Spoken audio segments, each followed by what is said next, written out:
Okay, so here we have the valve cover and the oil pan. I have put both of these in the solvent tank. I have cleaned these really well. You can basically eat off of these things at this point. But I have decided that I'm going to paint these red. But before you do that, if you do decide to paint it, just wanted to show you on the bottom of my valve cover, because it got so hot, I had the gasket somewhat melt onto the edges of this. So I put a grinder wheel together and just grinded this down. That's where you see the raw material. You want to make sure that you have a good, clean, flat surface when you're putting on the new head gasket. So that is why you see those little grinding marks, but there is nothing wrong with doing that. I also will be, when I paint this, I'm going to primer it first. We'll have a gray primer on there, and I'll be covering this here and also that right there. And then on the oil pan, I'm going to be doing the same thing. I grinded all the way around the edges on the flip side, so we had a nice clean surface for the new gasket that's going to be installed on that as well. But yeah, I'm going to go ahead and primer these. Next time you see these, they will be a gray primer, and the final will be red. Okay, here we are. We have the valve cover and the oil pan primered, and just wanted to put this out there so you guys can see what I'm using. I am using the Rust-Oleum primer. We've got a pretty good coat on here. It's drying right now, still a little wet, but you want to make sure that you put a good thick coat of primer on there. This Rust-Oleum is really good on metal, so I'd highly recommend it. It's also good for a heat treatment, as well as it does withhold a lot of heat. So this is the valve cover. I've taped off the vacuum lines on the top up there, but this is what they look like, all nice and primered. Next will be our pretty cherry red. Here I have laid out my rebuild kit for this engine. We are working on a 4.0 liter inline 6, fully rebuilding it. I had the valve head machined. I also had the engine block machined as well. You can see it better, but I have the pistons laying on top there to kind of show you. But I wanted to lay this out so you guys could see what comes in the engine rebuild kit. Now, I did not chintz on this one. I bought probably the most expensive engine rebuild kit that you can get, but it has everything that you guys will need. And I was able to purchase that from Engine Tech right there. This full kit cost me just over $500 for the entire kit. We'll walk through what it has. It comes with the 6 pistons, as you can see there. I still have them in the plastic. This box right here is the head gasket and the oil pan gasket. We have the piston rings and the O-rings inside here. I didn't pull those out because they're in the package and I want to keep them in their package and sealed for right now.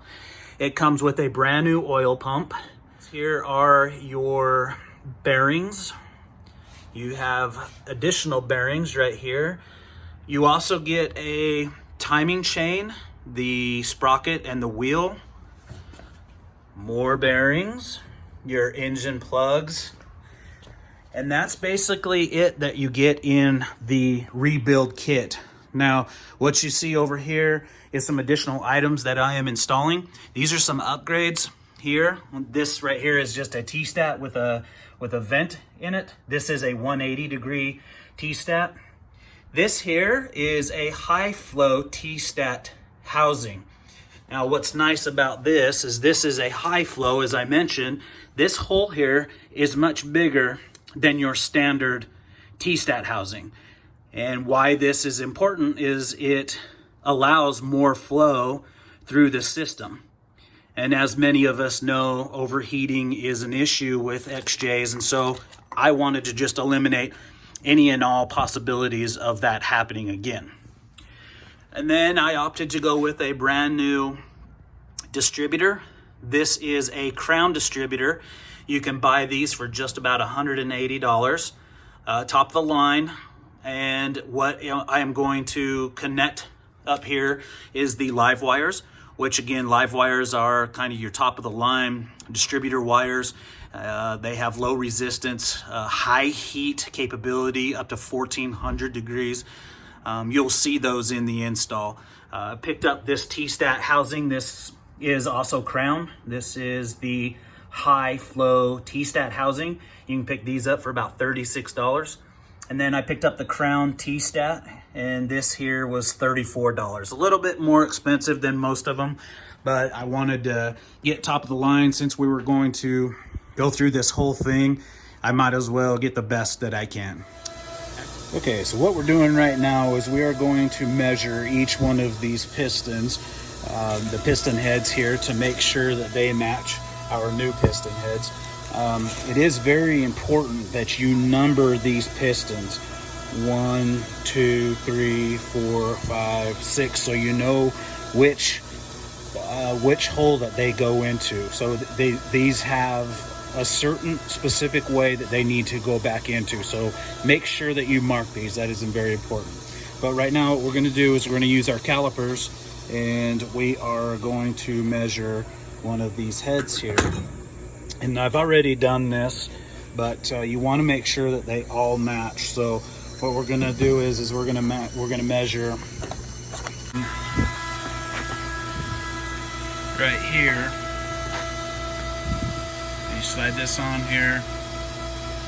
We are at 3, 8, and then you go over here 50. So this is 385. Okay, and again, I have already measured up all of these here.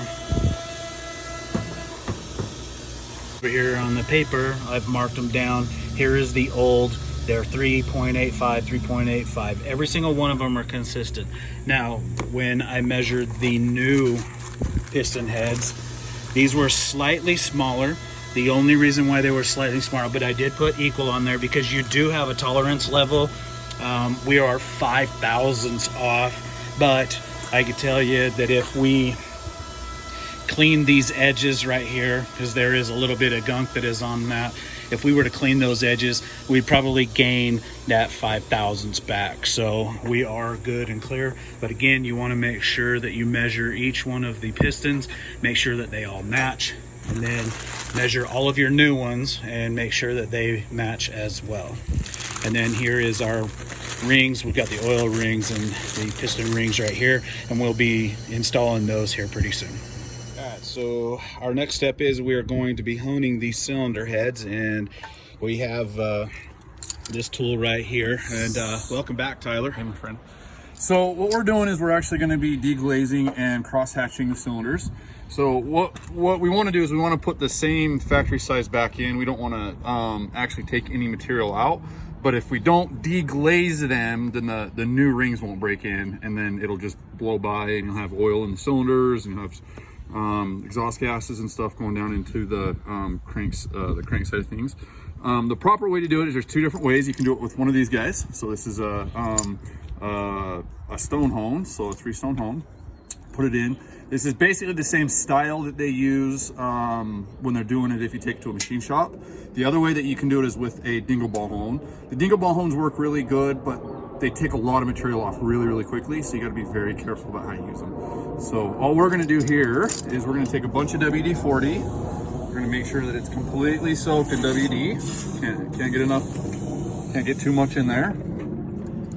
And then we're just gonna take this guy right here, and the key is you don't ever want to let it spin if you're not moving it up and down. Okay, so I don't want it on fast. I just got it on number 1.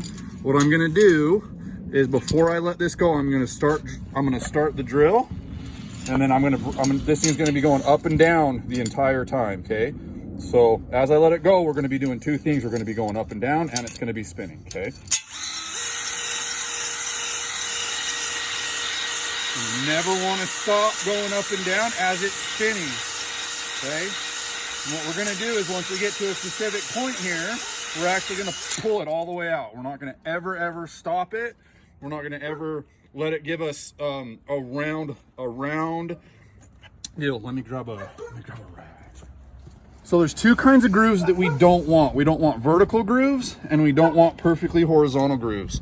We want, if you can see in there how these grooves are going at a 45 or a roughly 30 to 35 degree angle from each other.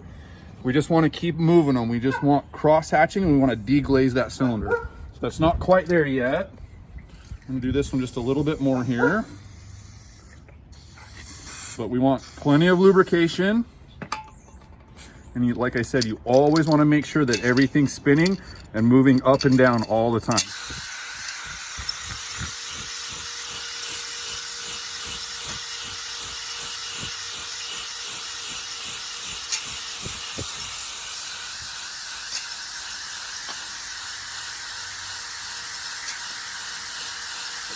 And again, when I'm done, I'll just pull it straight out without releasing the drill. Now when we look at that, so we compare this cylinder with the one sitting right here next to it, you can see that this cylinder now has a really, really good crosshatch ready to break in a set of rings. And this is one of the steps why it's important that we measure the pistons previous and measure the new pistons to make sure that each piston fits and is the same size. It's the same size, because what we're doing is we're not taking any material out of this. All we're doing is we're just scuffing the surface that's here to accept the new rings. We don't want to take any material out because we're not making this bigger. If we were making this bigger, we'd have all kinds of different tolerances that we'd have to worry about. But since we're sticking stock pistons back in it, the stock pistons are designed for this exact size of hole. We've already mic'd the holes. We know that there's no particular wear on these holes at all. All they are is they're just glazed over. So we can go ahead and rehone them and get everything that we need out of this block. Okay, here we have honed every single one of these cylinder heads. You can see inside here we've got them all honed out. They're nice and clean. We have also popped out all of the engine plugs, and we are going to pressure wash inside here just to kind of get rid of some of that gunk that is inside there, get this block nice and clean inside and out. But there is our finished hone block. Looks nice and shiny. Again, you want to make sure that when you are doing this, you get those cross hatches. This is called cross hatching, and you'll see inside there, it's kind of hard with the shadows, but these are crossing each other, and that's why you want to keep that rotation when you got this inside there. You do not want any vertical hatching whatsoever. Everything needs to be cross going up and down. Use plenty of WD-40 to lubricate it as you are doing it, and that is our end result right there. Nice and shiny. Okay, right now we have the block, and then we have the valve head here. We're just going to pressure wash all of this here. You want to get up inside here, deep in there, to get all of that dirt out that you can. When you pull these out and you have these washed, they start to build a little bit of a rough platform. So get up inside there, get everything that you possibly can, clean everything out, get inside the holes here. That'll blow everything out of there. Okay, we've got everything pressure washed. We've gone through all of the ports, the port holes. We had all those. That's why we took all of these off. We have brand new ones of these as well, so we'll be installing those. But we have this all pressure washed. Everything is all cleaned up. We have the valve cover all pressure washed. And again, I took this to the machine shop and they had cleaned it up as well, but we just want to make sure that we get everything off. When you're honing these heads, you will get a little bit of debris, so you want to make sure that you get all of that off. And then yeah, we've got the exhaust manifold that we had pressure washed as well. Got it all nice and clean. Got inside there, got that pretty clean. You want to make sure that when you are doing this, these are your fuel injector holes here. You want to make sure that you get each one of those clean. That's really important. There's a rubber seal that goes inside each one of these that seals those. This is where you're going to get a lot of gunk and buildup from your fuel injector. So make sure that you get all of those access points as clean as possible. I used a little brush hooked onto a drill and brushed them through there. You want to use either plastic or you want to use brass. Do not use metal as you'll take too much of the material off. And we also pressure wash this here. Now, on these parts here, when you pressure wash them, make sure that when you're done, just coat them up with some WD-40. Keep those guys lubricated as much as you can. But there we are. We are at the point where we're going to start putting things together here real quick. If you happen to have an air hose, just kind of go through and air hose off all the excess water. This will help get it dry quicker. That way you don't have any standing water. Sorry this is a little loud, but I just wanted to show you guys to just air off as much of the debris and water as you can to help dry it quicker.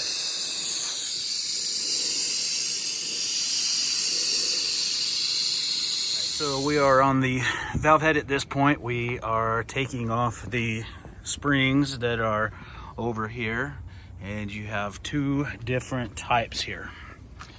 Tyler, take it over. We've got an exhaust valve and an intake valve. And what we're looking at the moment is actually, and hopefully we can see that with the sun on it, but there's a lot of pitting on this valve right here, which means that this valve hasn't been actually sealing very well.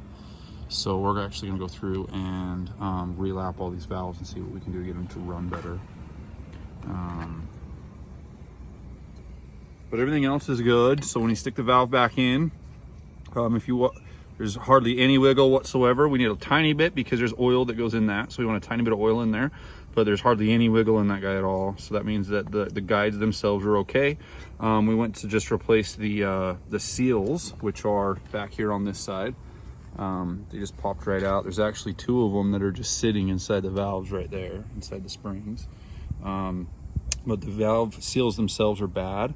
So that's why we're pulling these apart. And as we're inspecting this, we found that these need to be lapped, so we're probably going to clean them up real well and see if we can lap them. So does that mean when you just sit on somebody's lap, or what does that mean? That's about the same, yeah. But yeah, we're going to dance. You're going to have all kinds of dancing fun today. So it's a lap dance. Yep. Right now we are connecting the spring compression tool to take these springs off. You have to have this special tool to do this. And little bell keepers. you see as you take that off, The entire thing comes out. there. Pretty simple for the most part. One comes out, and then on the other side, push the valve out, and you'll have it on that side. That's not seated. I'd take it over to the machine shop and do a valve job on it. All right, now it is time to install all of these freeze plugs. And what I'm going to go through right now is Tyler is going to install this one here and kind of talk about the proper way to install these and what you need to look for and how to do it. So the first thing you need to look for is you need to make sure that the surface itself isn't pitted. If it's too pitted, the freeze plug won't actually seal. This one's really good. The surface itself is really good. Down below it, it's got a little bit of debris on it, but that's not a big deal. So what we take is we got this little flat disc wheel right here. We've got on our drill. There's a couple different ways you can do it, but this works really good for us. You just want to clean that hole out, make sure there's nothing in it. We've already done that one once, so it was clean before we started. I want to make sure that we just get it wiped out, and then we have some of this. It's called Loctite 689 retaining compound, and it comes out green, and this stuff's good for about 800 degrees. And what we're going to do here is we're going to just put some of this all the way around this guy. And in the middle of that freeze plug is just a little piece of metal that we're using to actually tap this in. So that is not a part of it. It's separate. So that's our plug, and that's what I'm using. Just basically need anything to get you to where it's somewhat straight. So what I'm going to do is I'm going to work this guy in to where it's just straight.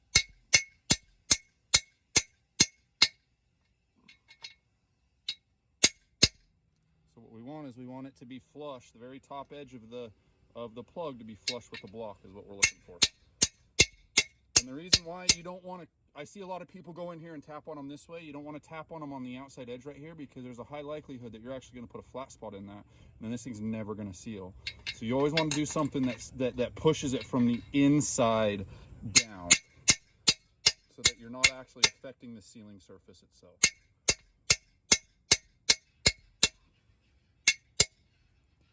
I'm just looking for it to be basically flat and level. and even is what we're looking for. And the retaining compound will come out the top a little bit. I like to just rub my finger around it, and that will help to create the seal for us. There you go. That is the install of a freeze plug. And we are going to do all of these ones here. All right, here's our head. It's all honed, and we have all the freezer plugs in. Got those all finished up. We got the plugs in on the rear. We're ready for the next step. So here we're just polishing up the crankshaft and just putting a nice clean surface on there using Tyler Machine's nice lathe that he's got here.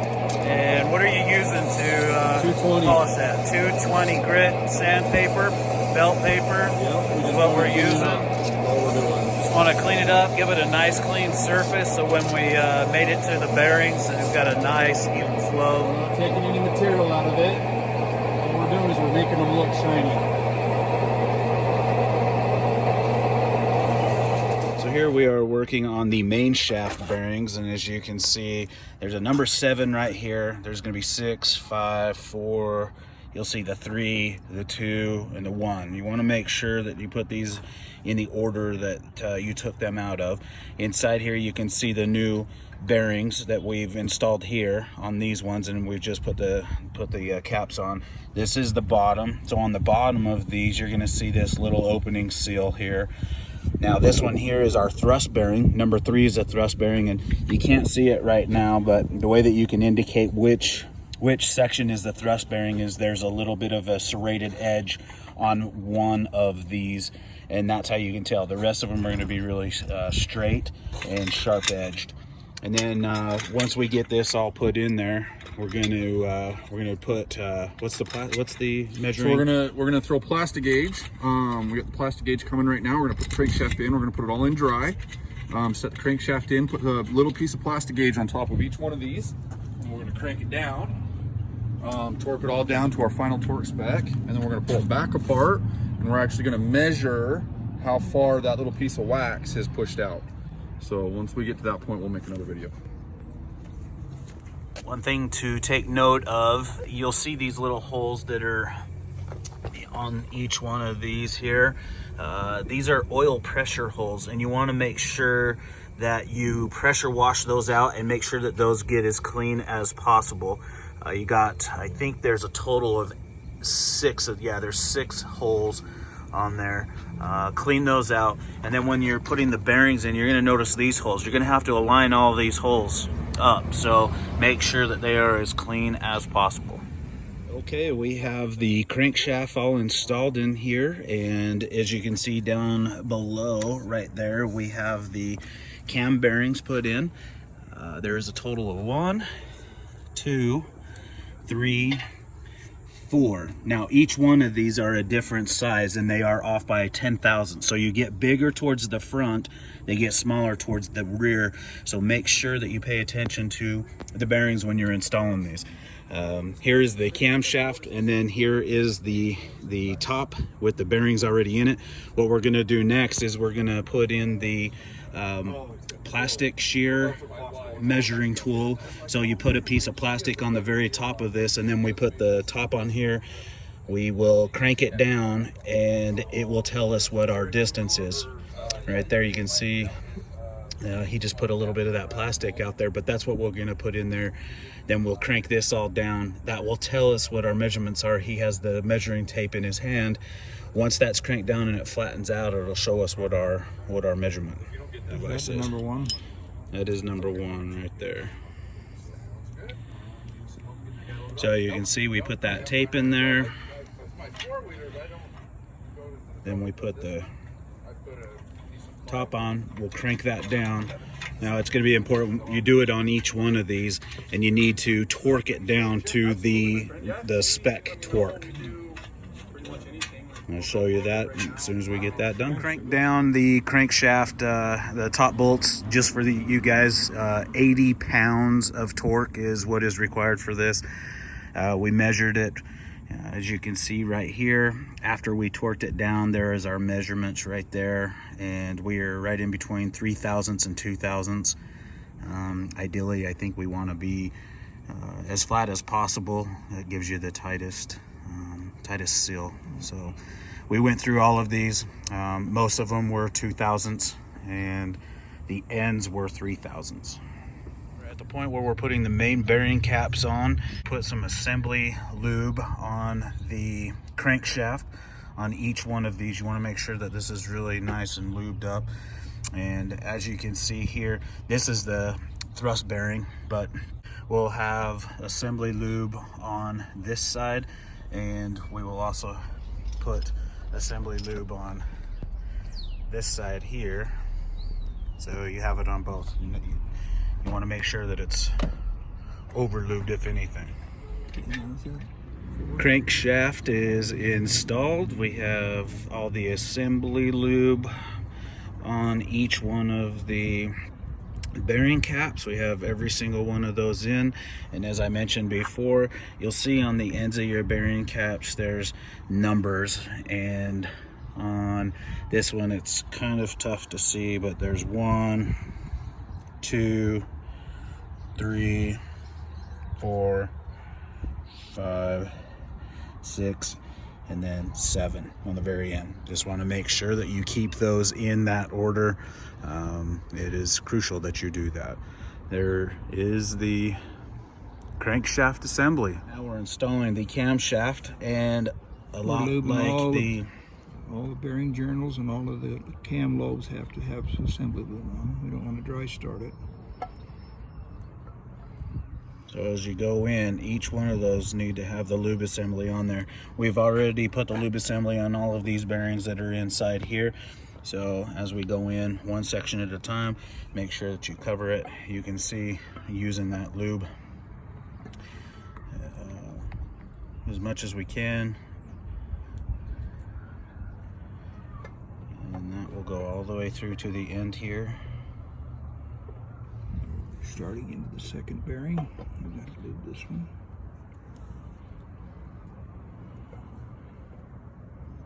Got to be real careful that we don't skin the cam bearings with the lobes on the camshaft.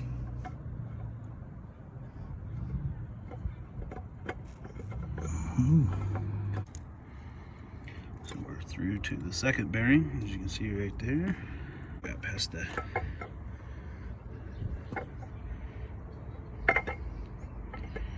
second, now going into the third bearing housing. It's easier to put the camshaft in after or before you put the crankshaft in. Give you a little bit more clearance It with gives you your a little hands. bit more room to get in here and do what you got to do.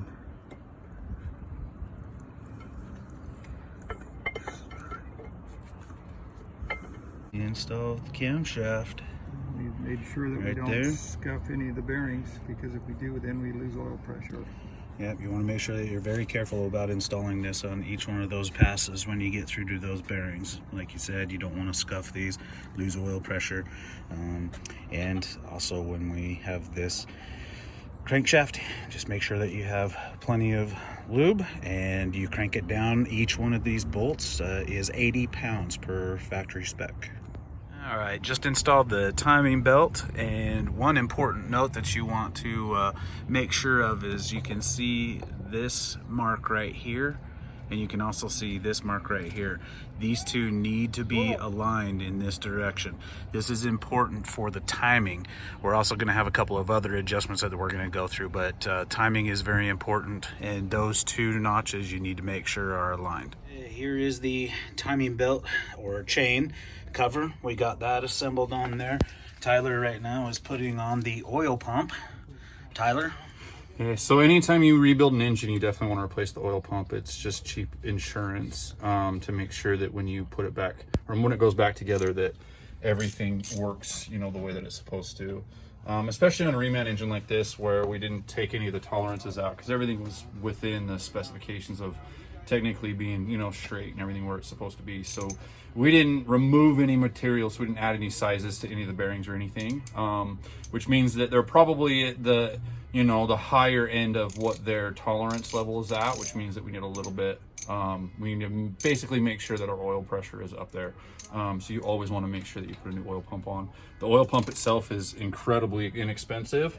I mean, we're talking, this pump here was, I want to say, less than, you know, 20 bucks overall in the kit. So well worth replacing for just the, literally just the peace of mind on it. Going to install the pistons inside here. Before you install the pistons, make sure that you clean these out if you have any debris that gets inside there from the shop, or if you're spraying oil, you know, just make sure that you really clean these up really nice. Get them to where there's absolutely no debris inside there. Yep. Here is our piston. We did get them back. So there's a thing with the pistons, especially with these ones where, and if you notice, you can actually see that there's actually some bluing on the end of the rod. The rods actually have to be heated and then pressed onto the wrist pins in a very kind of specific way. So that's why we decided to have the machine shop do it for us. On the top of the piston, if you notice here, if you can see it, there's an arrow. The arrow always points to the front of the engine. And then it's a standard piston, so we're just using a standard piston. We didn't bore this guy because our cylinders are close enough to get us what we need. We did mark the bottoms of our rods when we pulled them out, so we are going to actually put these back in the same hole that they go in. It doesn't necessarily have to be the same direction, but we are going to put them in the same hole. You don't necessarily have to put them in the same hole. And technically you can use rods from different engines as long as you replace the pistons and the wrist pins and the bearings in them. But we're going to go ahead and put them in just because that's how it came apart. So that's how we're going to put it back together. And then here in a minute, we'll show you how to compress the rings and go from there. Okay, so what we have here is a full piston with all the rings in there. You can see that there is 1, 2, 3, 4, 5 rings. I just wanted to show you one that is fully complete, and now we are going to show you how to do the install on these rings. It is important that you pay attention to this and how this goes. These rings are very fragile, and Tyler's going to do the first one and go from there. So a couple things to know about the rings. We're not necessarily worried too much about their orientation at the moment. We're going to worry about that as we're putting them in. So the big thing that we want right now is we want to get them all just put together. There's a couple things to know about the oil retention. So this is what we call our oil retention ring. Ring set. This is the middle ring for it, our spring ring. There's two different types of rings when you get a ring. There's rings that butt straight together, and there's rings that will actually interlock with each other. If you notice how they come together right there. These ones don't interlock with each other because there's no way for them to line up, so we know for sure that they just butt straight together. So the other thing to notice is they actually have a little notch on the back side on both of them. And what that notch does is it holds the other portion of the ring in for this 3-ring set. So this guy here can go in either way. It doesn't matter which direction you put it in. It's bidirectional. So we're going to put him in, and we're just going to, basically make sure that it sits together. We don't necessarily have to worry about the sizing on this guy. He is sized according to, a desired piston hole, but because of the way that the spring's designed, it will actually compress to go inside that hole. So no big deal there. So what we're going to do next is we're going to take one of our oil retention rings. And again, we don't need to worry about where the ends are gapped at right now. But what I would like to do is I would like to have it so that the ends aren't the same as this one, so that it actually holds all of this together. So I'm going to start over here with the oil retention rings, because these are just steel rings. These aren't cast rings. So we can actually just take these guys and put them in kind of as a normal way. We'll just kind of work them in like this and get them in to there. Now I like to get the bottom one in first, so I'll work this guy around and get it down to the bottom groove, and then if done right, that should actually hold both of those in place together. And we have another one, so we'll do our second ring, and again, it doesn't matter where the end's at the moment because we will fix that when we go to put these in. So again, we're going to put these in now. These ones aren't quite as crucial. The end gap on these guys can be a little bit bigger. What this groove is designed for is to actually hold oil. So this groove here, along with these little notches in the piston, will actually allow oil into this groove. And that's what's actually going to lubricate the piston and the entire assembly that's going up and down. The next thing we're going to do is we're going to do our second ring. So these rings here actually have a little itty bitty blivet right there on the top of that ring. Other side, right there. So it's a little itty bitty blivet on the top of that ring, right there. And this ring, that indicates the top of the ring. So we've actually already put these in the cylinders and made sure that our end gaps were correct. These are cast iron rings, and if you bend them too far, they'll break. If you open them too far, they will break, guaranteed every time. So again, we're not worried about the orientation, but the easiest way to put these rings in is we're actually going to set one side into the groove, just like this. We're going to lift the other side over the piston, and we're actually just going to rotate this around the piston until we get close to the other side. From here, see there's still a gap all the way around. From here, what we're going to do is we're going to lift the ring out and back just enough to get it to clear the edge of that piston, okay? And you're not going to stretch it. You're not going to have any issues with it. That will not stretch, okay? That's in there. Top ring on these pistons, for this kit, the top ring actually isn't indicated, so it can go either way. On race engines, this top ring will be guaranteed will be indicated. Same with the second ring. On most race engines, you'll have stainless rings and a few things. Those you absolutely can stretch. You can stretch a stainless ring and you can stretch a steel ring. You cannot stretch a cast iron ring. It will break. As we're doing this, you might notice that we have a tiny bit of, we might touch the edge of this piston just an ever so small amount. As we're putting these rings in, that's not a big deal. That right there isn't going to hurt that piston. She'll go together just fine. And we'll worry about ring orientation when we go to put it together for final assembly. Installing the piston, you can see in there we have coated the entire area with Lucas motor oil. We've just got Lucas It's pure here, synthetic pure additive. synthetic. We're just using it for installation or to put it all together with. You can see here we've already put this retaining tool. We've oriented the rings as per the book. Put the ring installer tool on it. Now we're going to go ahead and install it. So again, we have our facing towards the front. Our arrow goes towards the front. The big thing here is that you want to make sure that you're not dragging the rod against the cylinder, and you're not hitting when you're driving that in. You want to make sure that the end of the rod isn't hitting the crankshaft. So you want to make sure that your bolts aren't hitting the crankshaft. The easiest way to do that is to rotate your crankshaft all the way to where your bearing journal for that rod is all the way the furthest away from it. Wooden handle on your hammer. We're going to set this piston right up against this, and we want to make sure that our ring compression tool is right up against the block the whole way around. If it's not, that spring's going to come out, and that ring's going to come out, and you're going to break it, guaranteed. So all we're going to do here is we're just going to push this guy in. I'm forcing the ring towards the block as I'm doing this. We should be able to just tap that guy right into place. If it doesn't want to go, we're going to double check. Make sure we're still here. Yep, we're still there. So tap it a little bit. Just gonna go right in. Just like that. Boom, we're there.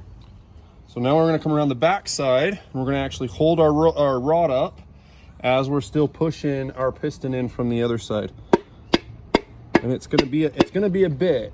And those are all brand new rings and everything. So there's quite a bit of friction in there.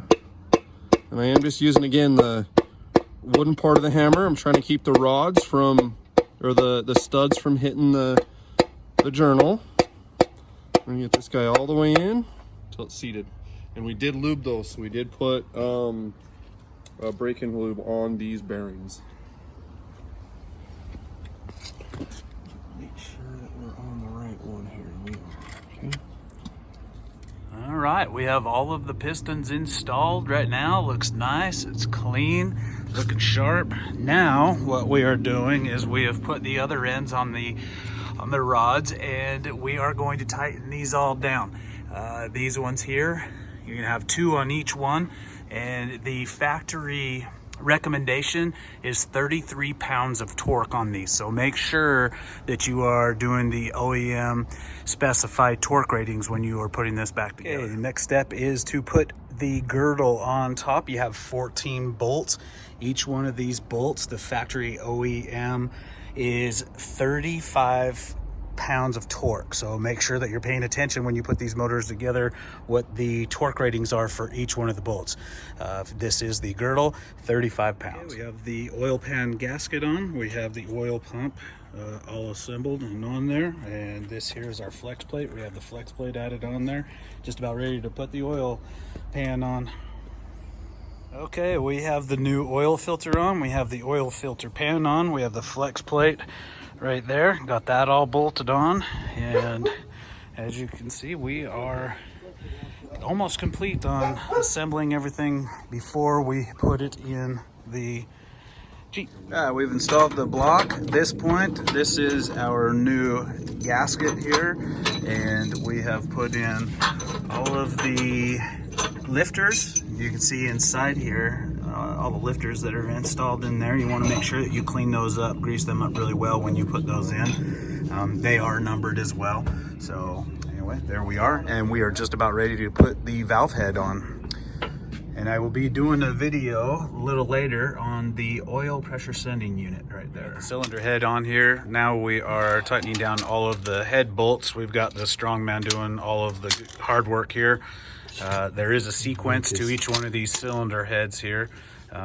You start in the middle with one over there, two, and then it goes in a rotation going out. And then you have head bolt number 11, which is the only one that has 100 pound-foot of torque that you need to torque down. The rest are 110. But as you do this, you want to start at 22 for each one and then go to 45 for each one, and then you finalize it with 110 on every head bolt except for number 11, and that one is 100. Tyler? This bolt here, we had to cut the top thread off to get it to clear on this. So if you're doing it at home, we just cut that off. All it does is hold the wiring harness on.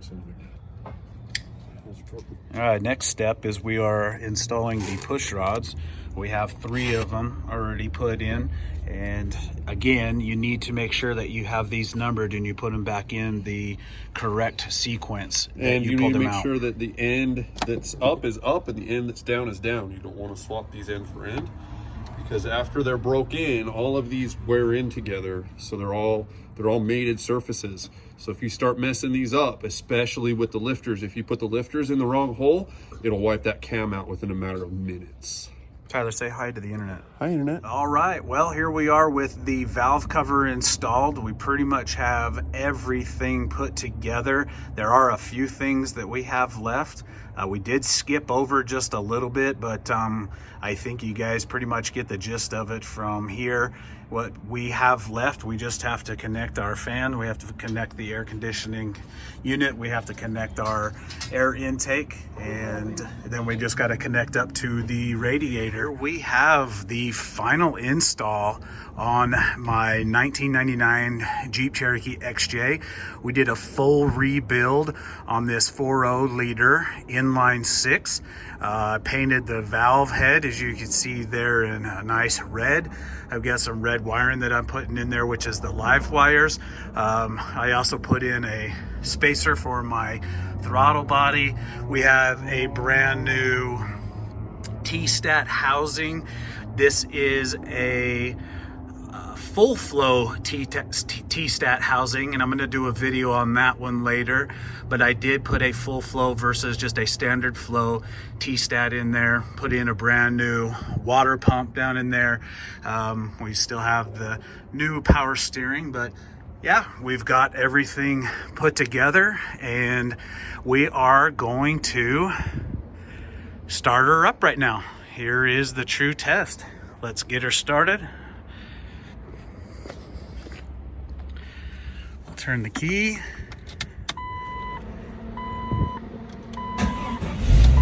Woo! It works. Look at that.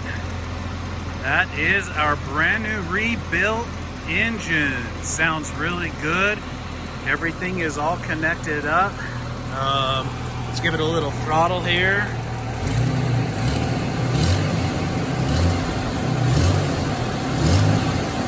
Yes, she sounds good. Everything is looking good here. We got everything all installed. This pretty much yeah, I think that I'm very happy with this. I think that we've got everything put together. I will be doing videos on my cold air intake that I'm going to add in here. We shut this off so you guys can hear me a little bit better.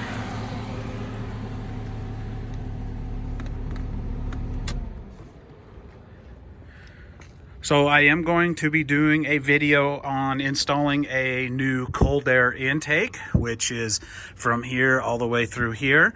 We're going to put that on, and then I'm going to do a separate video in my other sections where we're going to show you the differences between this full housing and the standard housing on a T-stat. Now this one here has a lot more flow to it, so it's a full flow housing versus your standard housing. Also, we'll do a video on the water pump right there, and I can do a video on the power steering if you guys request. But this is part 2 of the Jeep rebuild.